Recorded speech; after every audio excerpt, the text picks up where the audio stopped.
নমস্কাৰ বন্ধু বান্ধৱীসকল, ইউনিক জিকে হাছাম ইউটিউব চেনেললৈ আপোনাক স্বাগতম জনাইছোঁ আৰু এনেধৰণৰ ইম্পৰ্টেণ্ট কুৱেশ্যনবিলাক পোৱাৰ কাৰণে আমাৰ চেনেলটো ছাবস্ক্ৰাইব কৰি দিব।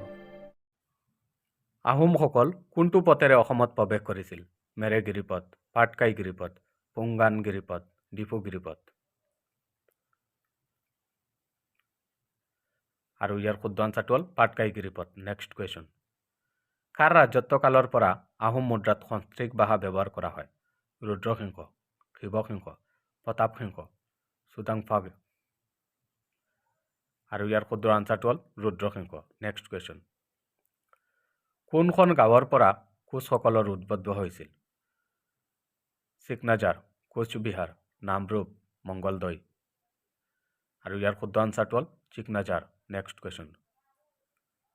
আহোম সাম্ৰাজ্যৰ কোনখন ৰাজধানী দিহিং নদীৰ পাৰত আছিল? বক্তা, গড়গাঁও, চৰাইদেউ, যোৰহাট। আৰু ইয়াৰ শুদ্ধ আনচাৰটো হ'ল বক্তা। Next question. ইংৰাজৰ বিৰুদ্ধে যুঁজ দিয়া প্ৰথমজন অসমীয়া কোন আছিল? মণিৰাম দেৱান, গামদাৰ কোঁৱৰ, পিয়লি ফুকন, কুশল কোঁৱৰ। আৰু ইয়াৰ শুদ্ধ আনচাৰটো হ'ল গামদাৰ কোঁৱৰ। Next question.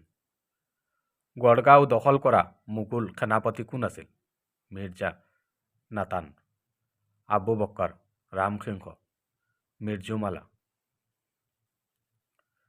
আৰু ইয়াৰ শুদ্ধ আনচাৰটো হ'ল মিৰ্জুমালা। Next question. কোচ ৰাজ্যৰ ৰাজধানীখনৰ নাম কি আছিল? ক্ষমতাপুৰ, কোচবিহাৰ, বৰনগৰ, কামৰূপ নগৰ। আৰু ইয়াৰ শুদ্ধ আনচাৰটো হ'ল কোচবিহাৰ। Next question. আৰম্ভণিতে আহোম ৰজাক উপদেশ দিয়া মন্ত্ৰী গোটত কেইজন মন্ত্ৰী আছিল? 5জন মন্ত্ৰী, 4জন মন্ত্ৰী, 3জন মন্ত্ৰী, 2জন মন্ত্ৰী। আৰু ইয়াৰ শুদ্ধ আনচাৰটো হ'ল 2জন মন্ত্ৰী। ভিডিঅ'টো ভাল লাগিলে লাইক কৰিব, চেনেলটো ছাবস্ক্ৰাইব কৰি দিব।